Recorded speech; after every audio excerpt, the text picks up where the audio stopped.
ایمان جو ہے اللہ پر اور یقین اس بات کا جو کچھ ہو رہا ہے اللہ کے اذن سے ہو رہا ہے، اور یقین اس بات کا جو کچھ اللہ کر رہا ہے اس میں خیر ہے، بیدک الخیر۔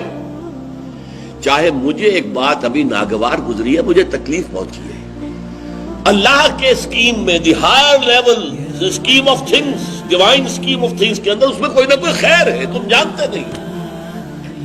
اس کو کھولا گیا۔ پہلی بات تو یہ ہے کہ تمہیں خوشی ملے، راحت ملے، مسرت ملے، یا کوئی غم ہو یا رنج ہو یا دکھ ہو، دونوں حالتیں برابر ہیں، اس لیے کہ دونوں میں آزمائش ہے۔ کبھی وہ دے کر آزماتا ہے، کبھی چھین کر آزماتا ہے۔ دے کر آزماتا ہے، شکر کرتا ہے کہ نہیں، چھین کر آزماتا ہے، صبر کرتا ہے یا نہیں۔ عارف جو انسان ہوگا، اللہ کو پہچاننے اور جاننے والا، وہ چٹان کے مانند ہوگا، ہوا ادھر سے آئے یا ادھر سے آئے اسے کچھ نہیں کہے گا، اچھی بات آئے بری آئے کوئی پرواہ نہیں، اسے اللہ کی طرف سے۔ ما اصاب من مصیبت فی الارض ولا فی انفسکم الا فی کتاب من قبل ان نبرأها۔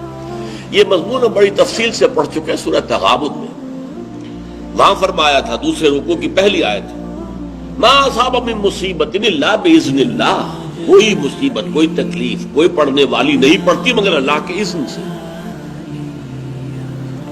ما اصاب من مصیبت الا باذن اللہ ومن یؤمن باللہ یہدی قلبہ، اور جو اللہ پر ایمان رکھتا ہو اللہ اس کے دل کو ہدایت دے دیتا ہے۔ ہدایت چٹان کہ ادھر کی ہوا آئے یا ادھر کی آئے اس میں کوئی جنبش نہیں ہوگی۔ جتنا انسان دیکھیے، ایک ہوتا ہے فوری طور پر ایک ریفلیکس ایکشن کی حد تک متاثر ہو جانا، یہ تو ہوگا۔ آپ کا ہاتھ جہاں رکھا ہوا تھا کسی چیز نے کاٹا، آپ کا ہاتھ فوراً جو ہے اٹھ کے آ جائے گا، اس میں آپ کے ارادے کو کوئی دخل نہیں ہے، یہ ریفلیکس ایکشن ہے، آپ کی سوچ کو، آپ کے ارادے کو کوئی دخل نہیں۔ تو کسی خیر سے عارضی سا فوری سے ہی مسرت ہو جانا، اور کسی تکلیف سے عارضی سی فوری سی کوئی اس کا تاثر ہو جائے، یہ خلاف ایمان نہیں۔ لیکن اگر یہ پینڈولم زیادہ حرکت کر رہا ہے، خوشی میں زیادہ ادھر چلا گیا، غمی میں زیادہ ادھر چلا گیا، تو جتنا اس پینڈولم کی رینج ہے اتنی ہی آپ خدا سے دور۔ اصل تو وہ چٹان ہوگی کہ جو بالکل متاثر، لیکن یہ کہ فوری سا تاثر یہ قابل معافی ہے، لیکن یہ زیادہ ادھر سے ادھر، ادھر سے ادھر، خوشی ہو گئی تو اترا رہے ہیں، پھولے نہیں سما رہے، پاؤں زمین پر نہیں پڑ رہے، اور اگر غم آ گیا ہے تو بالکل مایوس ہو کر بیٹھ گئے ہیں جھاگ کی طرح، کمر ہمت ٹوٹ گئی ہے، واویلا ہے، شیون ہے، فریاد ہے، ہاں اے فلک پیر جواں تھا ابھی عارف، کیا تیرا بگڑتا جو نہ مرتا کوئی دن اور، یہ فلک ناہنجار، یہ فلک کج رفتار، اس نے ہم پہ کیا کر دیا۔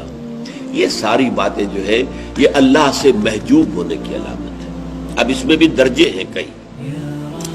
دیکھیے پہلی بات یہ ہے کہ خوشی والی بات ہو، غم والی بات ہو، دونوں برابر ہیں، کیونکہ یہ بھی آزمائش، وہ بھی آزمائش۔ یہ بات سورۃ الفجر میں کہی گئی بہت خوبصورت انداز میں۔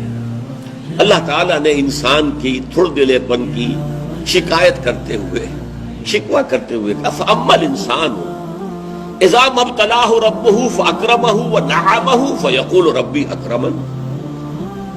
اس انسان کا حال عجیب ہے جب اس کا رب اسے آزماتا ہے اور عزت دیتا ہے، نعمتیں دیتا ہے، تو کہتا ہے میرے رب نے مجھے بڑی عزت دے دی۔ وَأَمَّا إِذَا مَا ابْتَلَاهُ فَقَدَرَ عَلَيْهِ رِزْقَهُ، اور جب اللہ آزماتا ہے اسے اور اس کی روزی تنگ کر دیتا ہے، فَيَقُولُ رَبِّي أَهَانَنِ، یہ کہتا ہے رب نے مجھے ذلیل کر دیا۔ کلا، ہرگز نہیں۔ اب یہاں دیکھیے، سوچئے اس نے کیا غلط بات کہی۔ عزت دی تو اللہ نے دی اور ذلت آئی تو اللہ کی طرف منسوب کر رہا۔ اس نے کسی بت، کسی دیوی، کسی دیوتا کا ذکر تو نہیں کیا نا، وہ مشرک تو نہیں ہے، پھر کیوں اس پہ تنقید کیوں ہو رہی ہے؟ فَأَمَّا الْإِنسَانُ إِذَا مَا ابْتَلَاهُ رَبُّهُ فَأَكْرَمَهُ وَنَعَمَهُ فَيَقُولُ رَبِّي أَكْرَمَنِ وَأَمَّا إِذَا مَا ابْتَلَاهُ فَقَدَرَ عَلَيْهِ رِزْقَهُ فَيَقُولُ رَبِّي أَهَانَنِ۔ کلا، نہیں۔ کیا مطلب؟ یہ دونوں ابتلاءات ہیں، وہ بھی ابتلا ہے، یہ بھی ابتلا ہے۔ وہ چھین کر بھی آزما رہا ہے، دے کر بھی آزما رہا ہے، یہ تو آزمائش ہے، دونوں برابر ہیں۔ لیکن اس سے اگلا مرحلہ اور ہے۔ عام طور پر ہم یہ سمجھتے ہیں کہ تکلیف والی آزمائش سخت ہے اور خوشی اور مسرت اور نعمتوں والی آزمائش جو ہے یہ ہلکی آزمائش ہے، آسان ہے۔ معاملہ اس کے برعکس ہے۔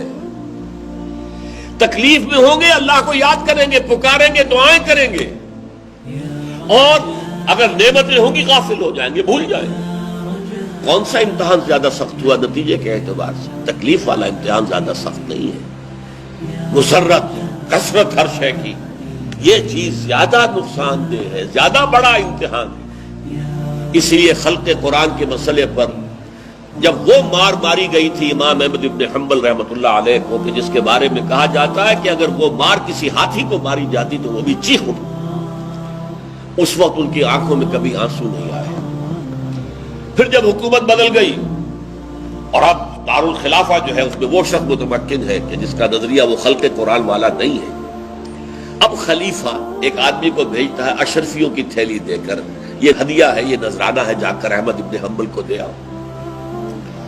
جب اس نے آ کے پیش کیا، رو پڑے، اے اللہ میں اس آزمائش کے قابل نہیں، یہ آزمائش سخت ہے۔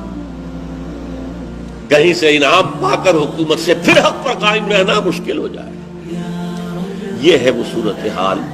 ما اصاب من مصیبت فی الارض ولا فی انفسکم الا فی کتاب من قبل ان نبرأها ان ذلک علی اللہ یسیر لکی لا تأسوا علی ما فاتکم ولا تفرحوا بما آتاکم واللہ لا يحب كل مختال فخور۔ اور اللہ تعالیٰ کو شیخی خورے، فخر کرنے والے، اکڑنے والے بالکل پسند نہیں۔ الذین یبخلون ویامرون الناس بالبخل، جو اس حجاب میں آ جاتے ہیں وہ بخل کریں گے۔ دولت ہی سب سے بڑی شے ہے، سنبھال کر رکھو، خرچ کرو گے تو ختم ہو جائے گی، دولت کی بنیاد ختم ہو جائے گی۔ اپنی تجوریوں کو بھر کر رکھو، خالی نہ کرو۔ اور جو شخص خود بخل کرتا ہے وہ دوسروں کو بھی بخل کا مشورہ دیتا ہے تاکہ اس کے اپنی بخیلی پر بھی پردہ پڑا رہے۔ بھائی کیا کر رہے ہو تم نے؟ دونوں ہاتھ کھلے چھوڑ دیے ہیں، تمہیں کوئی فکر نہیں ہے، تمہاری اولاد ہے، اس کی ضرورت تقاضے ہوں گے، تمہاری بچیاں ہیں، ان کے ہاتھ گیلے کرنے ہوں گے، کیا تم نے سوچا ہوا ہے؟ وہ مشورہ بھی بخل کا دیں گے تاکہ ان کے اپنے بخل کے اوپر بھی پردہ پڑا رہے۔